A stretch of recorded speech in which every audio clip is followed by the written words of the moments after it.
Welcome back to the deep dive. I have a confession to make before we even start.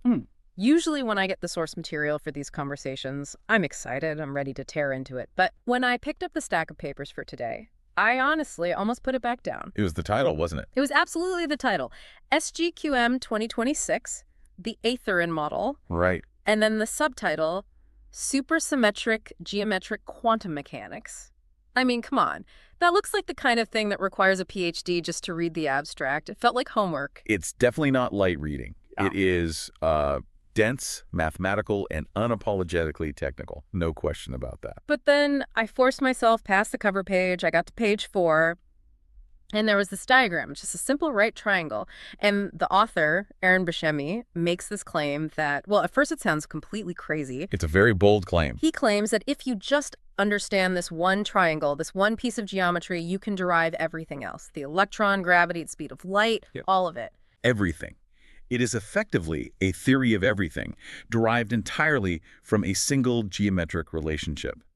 So I stuck with it. I read the whole manuscript, and what we found inside isn't just math. It is a completely different way of looking at empty space. A whole new framework. So today we are going to try to decode the Aetheron model, but we are going to do it without the jargon, or at least we're going to translate the jargon into something human. That is the goal.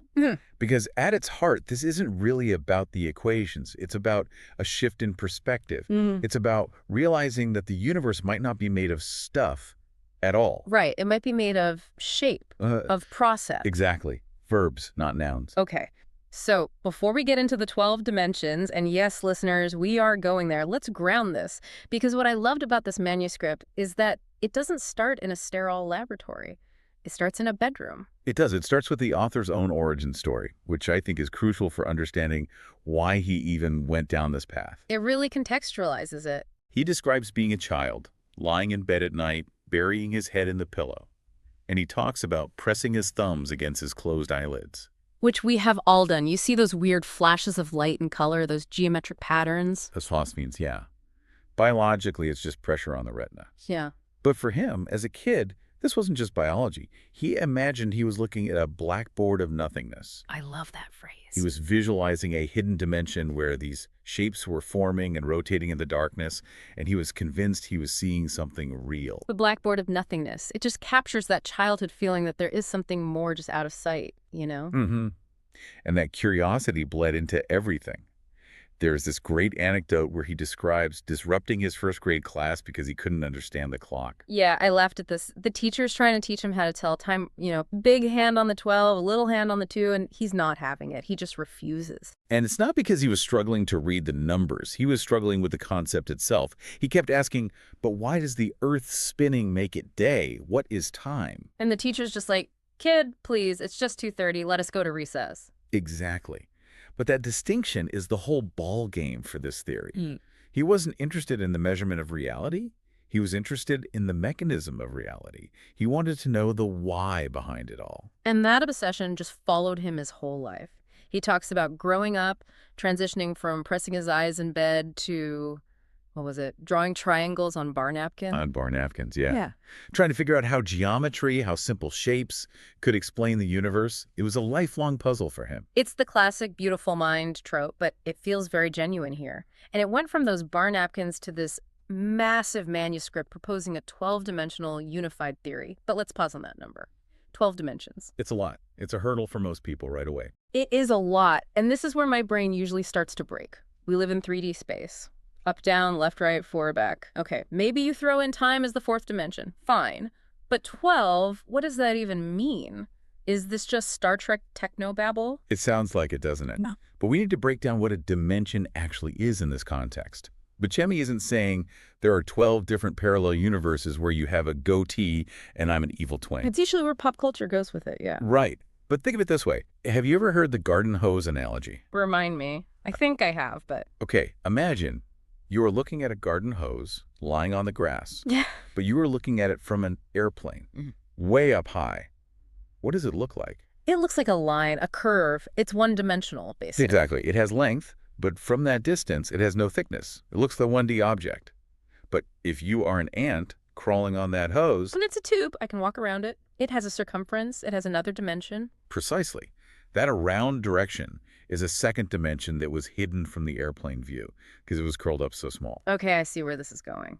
The Aetheron model argues that our reality is just like that garden hose. We see the big dimensions, space and time.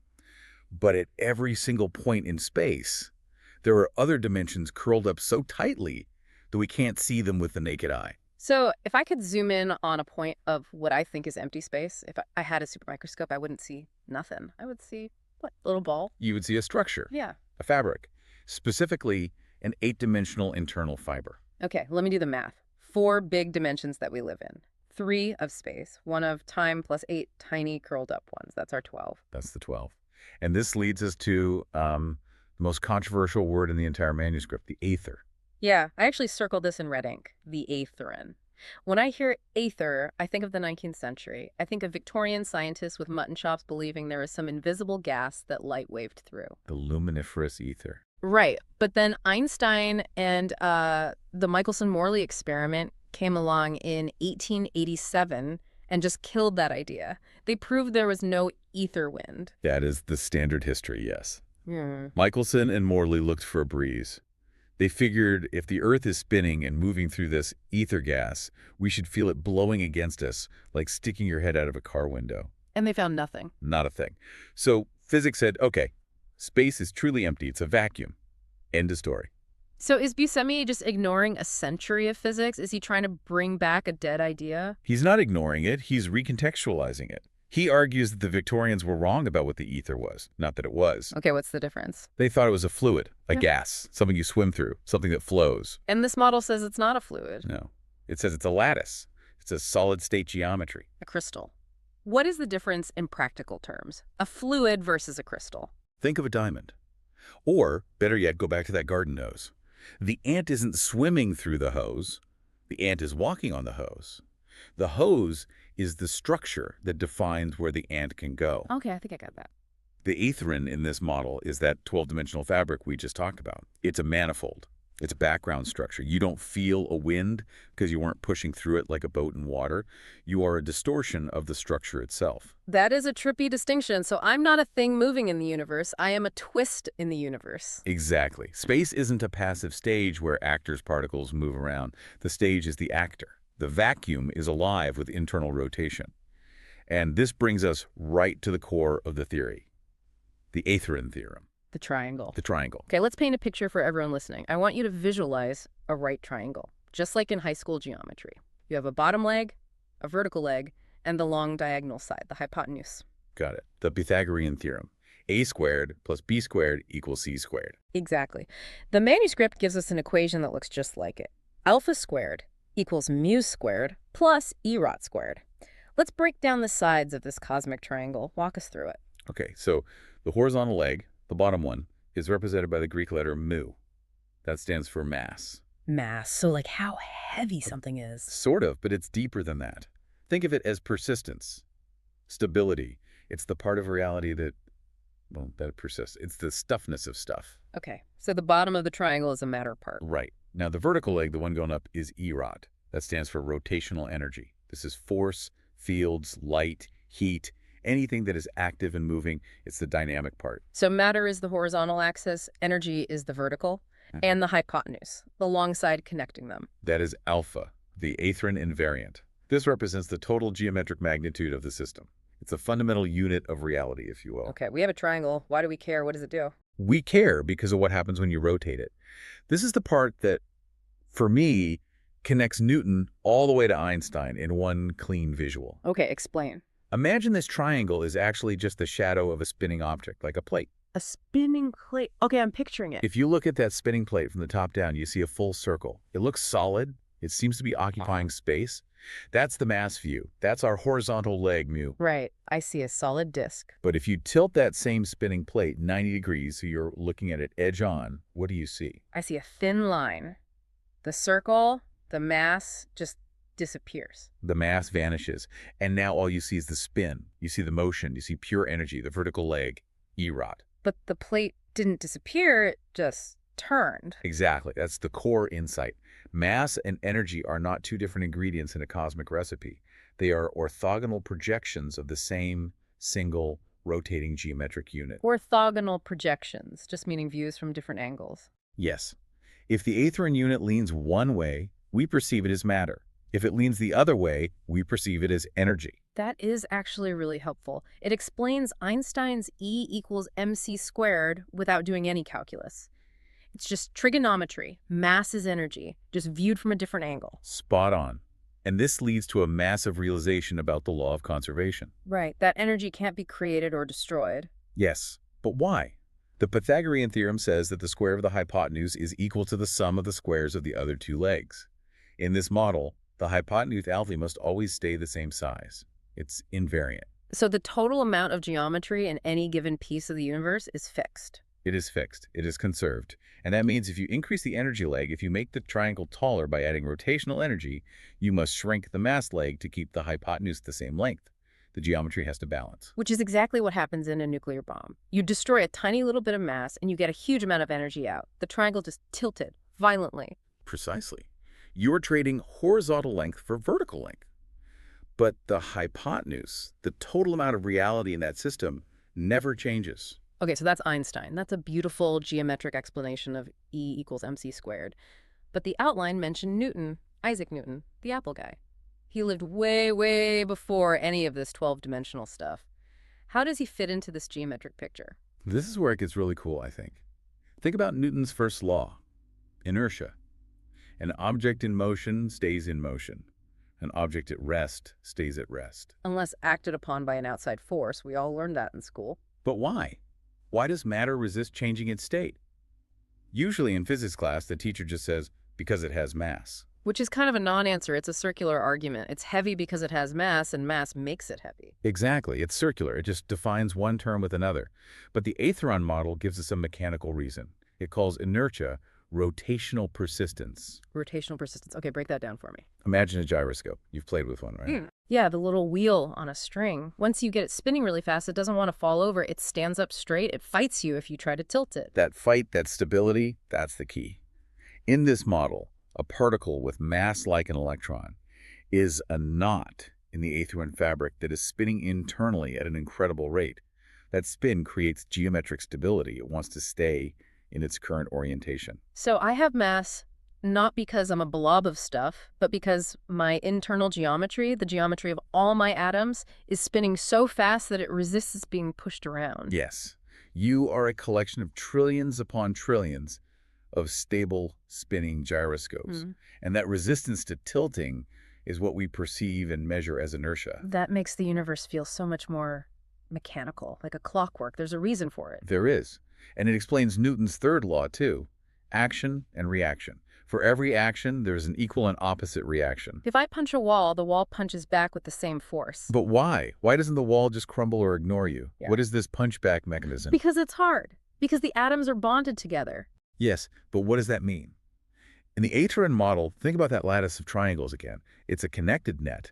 If you apply a force, if you twist one section of the net by punching it, the net is connected. The surrounding triangles must twist back to preserve the total rotational state of the lattice. Because the hypotenuse alpha has to stay constant everywhere. Exactly. The universe is obsessed with keeping its total geometry synchronized and balanced. So if you push, the geometry pushes back to balance the equation. Force isn't a thing you throw at something.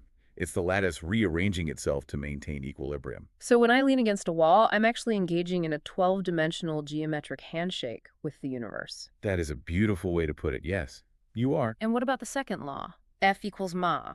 Force equals mass times acceleration. It fits perfectly. Force in this model is the application of rotational energy. It's the E-rot side of the triangle. Mass, as we said, is mu, the rotational persistence.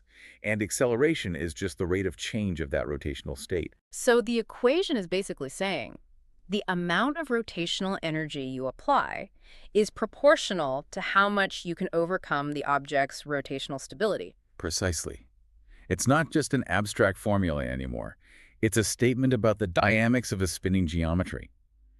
Newton was describing the behavior of this 12-dimensional crystal without ever knowing it existed. He just wrote down the rules he observed. He was a brilliant observer. Okay, I'm getting the picture of the lattice. It's a tight, stiff, spinning net. But this leads to something that I found really, really hard to swallow in the text, the non-propagation hypothesis. I knew you were going to bring this up. It's the most counterintuitive part. I have to. The manuscript explicitly says forces don't travel. Nothing propagates across empty space. It's a radical statement. It's more than radical. It sounds just plain wrong. I mean, we have lasers. We have satellites. We know light takes 8 minutes to get from the sun to the Earth. If nothing is traveling, how do you explain that delay? How do you explain that I can shine a flashlight and the light goes over there? This is where we have to be very, very careful with our words. The model isn't saying the effect doesn't move. It's saying the object doesn't move. Explain the difference. That sounds like semantics. Go back to the lattice. Imagine that net of interconnected triangles again. If you want to send a signal from one side of the net to the other, you have two options. Option A, you cut a triangle out of the net and literally throw it across the room. That's the photon as a tiny bullet idea. That's how we usually think of it. Right. Option B, you just twist the triangle in your hand. That twist pulls on the next triangle, which pulls on the next one and the next one. The twist moves across the net, but the triangles themselves stay exactly where they are. Okay, that's the domino effect, or the wave at a baseball stadium. Exactly. When the crowd does the wave, the people aren't running around the stadium. They're just standing up and sitting down in place. But the pattern, the signal, travels. Okay, I get the analogy, but here is my big problem with it. The wave is slow, light is insanely fast, and light behaves like a particle sometimes. It hits things, it has momentum. A wave in a crowd doesn't knock you over. And the model accounts for that. The momentum is the transfer of that rotational energy. When the wave of twists hits the end of the line, that last triangle twists violently. That's the impact. But your question about speed is the key one. Why does it take 8 minutes for the signal to get from the sun? Yeah, if the net is connected, why isn't it instantaneous? Because the net has stiffness. It has a kind of resistance. The Aetheron units aren't infinitely flexible. They take a tiny, non-zero amount of time to rotate and pass the signal to their neighbor. Ah, so there is a reaction time built into the fabric of space. Yes, and that reaction time is the speed of light. C isn't a speed limit for how fast a bullet can fly through space. It is the sink rate of the lattice itself. It is a fundamental measure of how stiff the universe is. That actually makes a lot of sense. It explains why the speed of light is constant for everyone, everywhere. It's not about the observer. It's a material property of the vacuum. Exactly. Just like the speed of sound is a fixed property of the air or of steel, the speed of light is a fixed property of the Aetheron. It's the mechanical limit of how fast the geometry can realign itself. Okay. I'm willing to suspend my disbelief on the no travel thing for a moment. It's a different way of thinking, but it's consistent. But now we have to talk about the spin.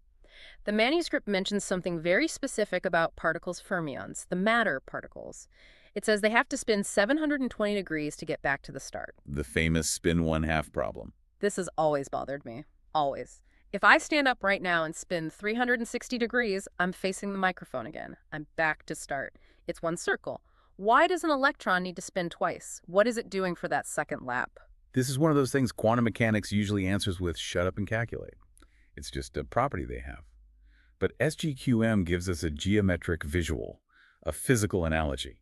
Please, I need a visual for this one. Okay. Imagine you are holding a cup of coffee in your hand with your palm facing up. Okay, got the coffee. Now, I want you to rotate your hand 360 degrees clockwise without spilling the coffee. You have to move your hand under your armpit, twist it around. Okay, I'm doing it now. It's awkward. My arm is now twisted in a really weird, uncomfortable knot, but my palm is facing up again. The cup is level. Right. You are facing the start, but your internal state, your arm is all twisted up. You are not back to normal.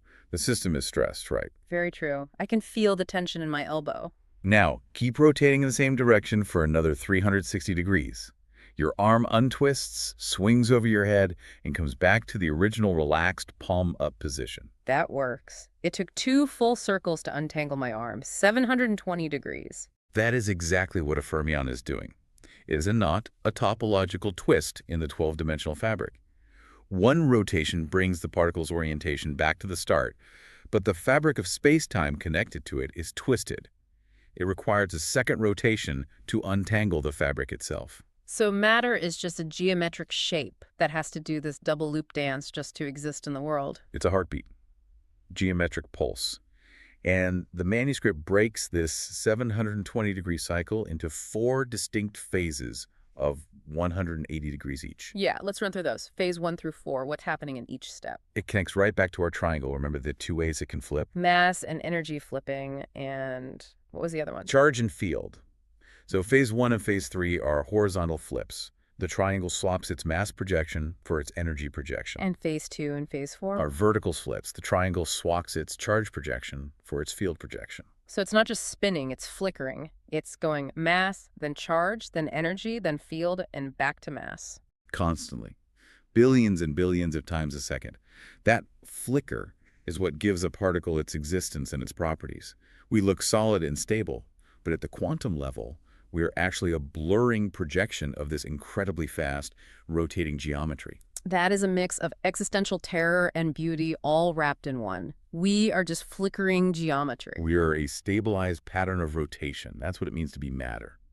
All right, let's zoom out. We've been looking at the micro, the particles, the spins. Now let's look at the macro, the big guy, gravity, and Einstein again. The heavy hitter.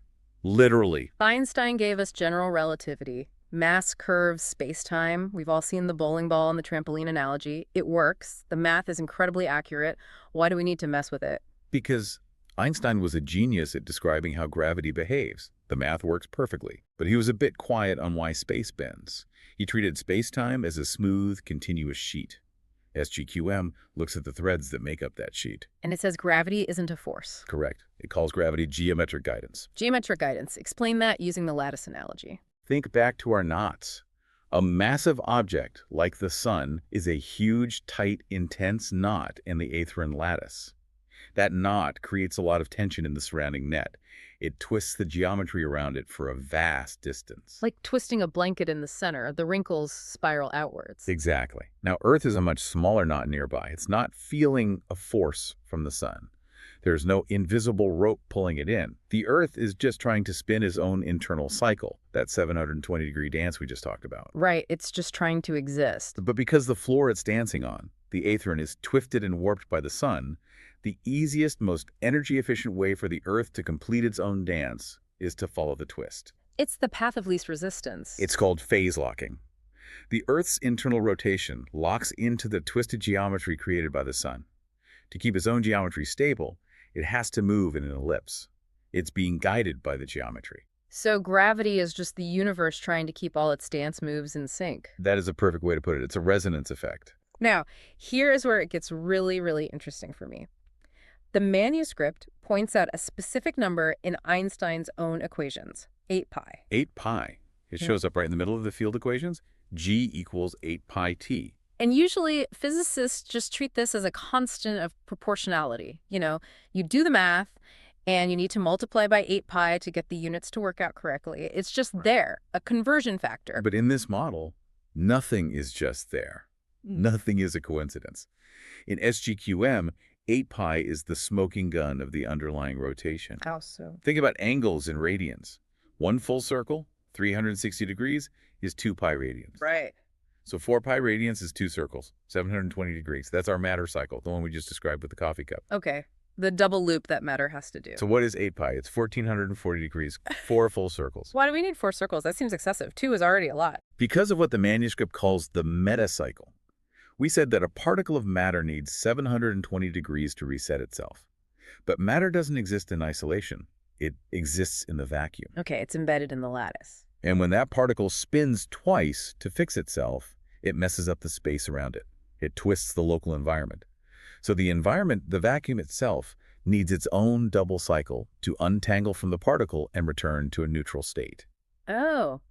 So the particle does a double backflip, and then the space around it has to do its own double backflip to compensate. Exactly. It's a perfect call and response. 720 for the matter, 720 for the vacuum, 1440 in total. Or 4 pi plus 4 pi equals 8 pi. There you go. That.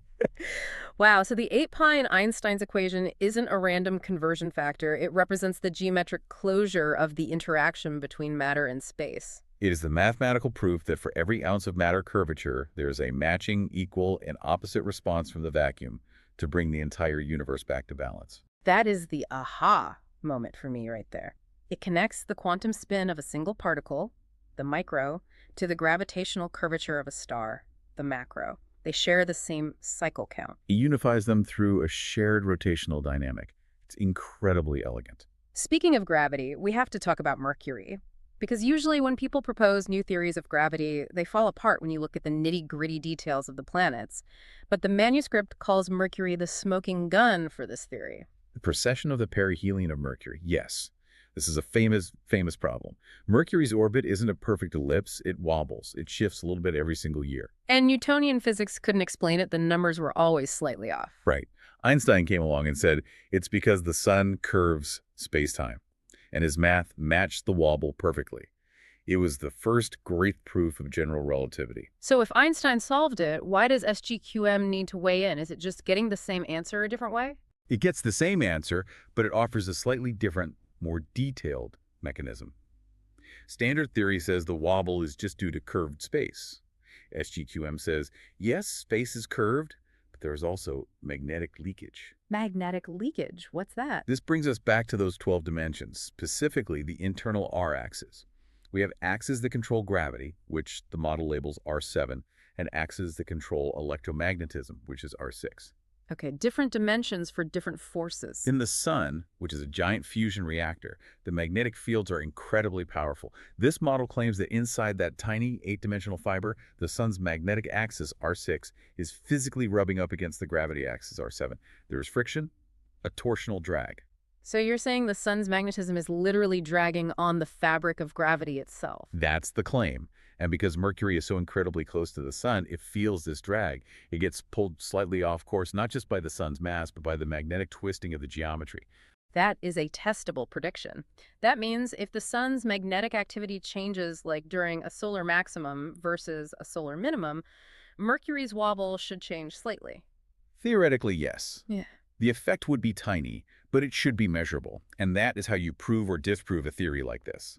Science needs falsifiability. It needs to make a prediction you can check. Okay, let's move to part 4, the code of the cosmos. We've talked about 8 pi, but physics is full of these magic numbers. The fine structure constant, alpha, which is about 1 over 137, pi, the golden ratio. Usually physicists treat these like the factory settings of the universe. Like someone at the beginning of time turned a dial to 1 over 137 and just walked away.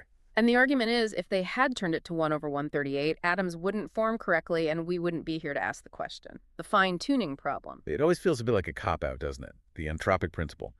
It is that way because if it wasn't, we wouldn't be here. It's unsatisfying. SGQM completely rejects that. It says there is no dial. These numbers are structural necessities. You can't change them any more than you can change the fact that a square has 4 corners. They are inherent to the geometry. Let's break them down then. The trinity of constants. Start with alpha, the fine structure constant. Well, we've already met alpha. Alpha is the hypotenuse of our triangle. It defines the total geometric magnitude of the Aetheron. It dictates how strong electromagnetism is because it defines the fundamental ratio of the triangle sides.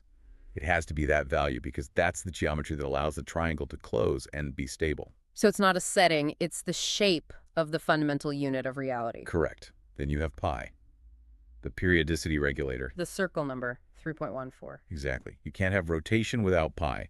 It governs the curvature and the circumference of any loop. If this model is right, and everything is spinning in cycles, which it says it is, then pi is the absolute rule book for how that loop behaves. It's built in. And the third one. This one surprised me. The golden ratio, phi. The one artists and architects love. The Fibonacci spiral.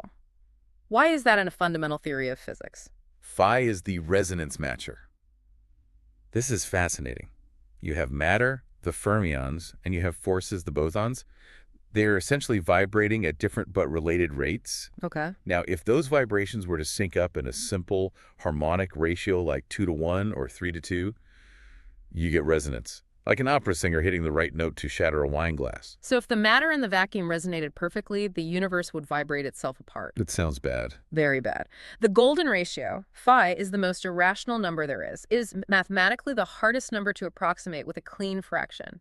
That quality makes it the perfect dampener. It prevents destructive resonance. So the golden ratio is the shock absorber of the universe. Essentially. It ensures that the fermionic parts and the bosonic parts stay in harmony without ever locking into a destructive feedback loop that would tear the lattice apart.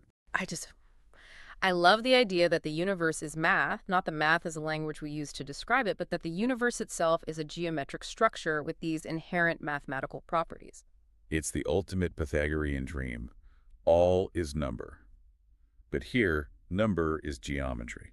Moving into our last big section, part 5, we've talked about matter generally, but let's get specific. We need to talk about the R-axis properly. You mentioned them briefly with the sun, but we need to explain this control panel of reality. Okay, let's open the hood.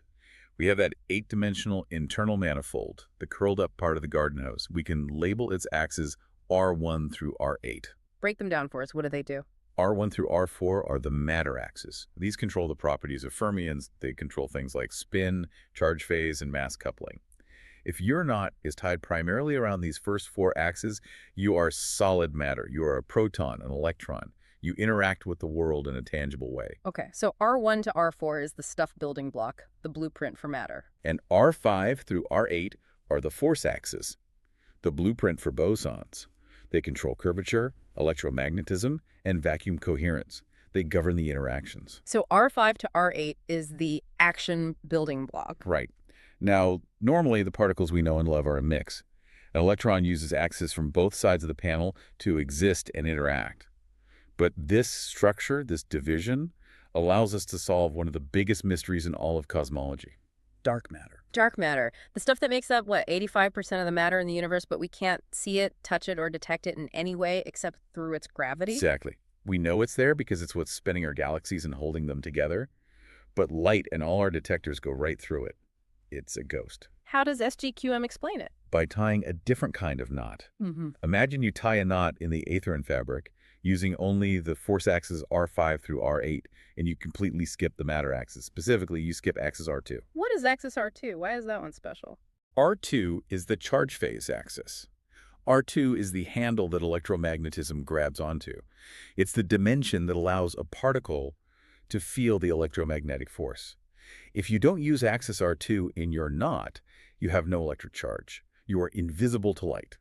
Light literally passes right through you because you're missing the dimension it interacts with. But you are still using axis R7. Yes, and R7 is the curvature axis. So you still bend space-time, you still have gravity, you still have what we would call mass. So it's a ghost knot. It is a ghost knot. The model calls it a dark boson. It's a structure that is heavy enough to spin an entire galaxy, but it lacks the geometric dimension. Literally is missing the dimension needed to interact with light. That is the most intuitive explanation of dark matter I have ever heard. Usually scientists just say we don't know, it's some kind of exotic, weakly interacting, massive particle. But here, it's just a knot tied with a different set of strings from the same ball of yarn. It's a different topological phase. It's not exotic magic. It's just the other half of the control panel that nature has access to. So we've covered the Aetheron, the triangle, the domino effect of light, the geometry of gravity, the constants, and dark matter. This creates a really cohesive picture. But I want to push on one last thing before we wrap up. Go for it. If everything is just geometry, if I'm just a knot and this desk is just a knot and gravity is just a twist, does that mean nothing is real? Are we just living in a simulation? A hologram? It really depends on how you define real. If real means made of hard, indestructible little balls of stuff, then no. In this model, nothing is real in that sense. But it feels real. This desk is solid. But if real means a persistent, self-sustaining, interactive process, then it's all very, very real. It's the difference between a rock and a flame. Yes, that's a great analogy. A rock feels real because it's hard and static. A flame feels transient and unreal. But this theory says even the rock is a flame. It's a burning, rotating process that just happens to be incredibly stable over time. As we wrap this up, I want to try to synthesize this whole journey for the listener. We started with a kid pressing his thumbs into his eyes, seeing fractals in the dark. And we ended with a 12-dimensional manifold that uses those same geometric principles to explain the stability of a galaxy. The core takeaway for me is that the universe isn't made of nouns. It's made of verbs. That's it. It's not stuff. It's process. It is a self-consistent, rotating geometric thought. Matter is just a persistent dance. Gravity is just the dance floor tilting. Light is the rhythm moving across that floor. It's all connected. It's all one geometry, just expressing itself in different ways. It's the ultimate unification. Everything is rotation. I want to leave the listener with this concept you mentioned from the manuscript, synchronization energy. This is a powerful final thought. Gravity, All the forces, everything we experience, it's the cost of doing business for the universe. It's the energy required to keep every single point in the cosmic lattice in sync with every other point. If that synchronization breaks, reality itself breaks. So gravity is just the universe holding hands, trying not to let go. Trying to keep the beat. So here's my final provocation for you, listening right now. Look around the room you're in. Look at your hand, look at the wall. You see solid objects. But for a second, try to switch your vision to that blackboard of nothingness. See the triangles. See the flicker. See the rotation. And ask yourself, if you look at a right triangle now, do you just see a shape from math class? Or do you see the blueprint of the atom? Once you see the geometry, you can't unsee it. It's everywhere. Keep looking for the geometry in the chaos. Thanks for diving deep with us. It's been a trip. A geometric one. See you next time.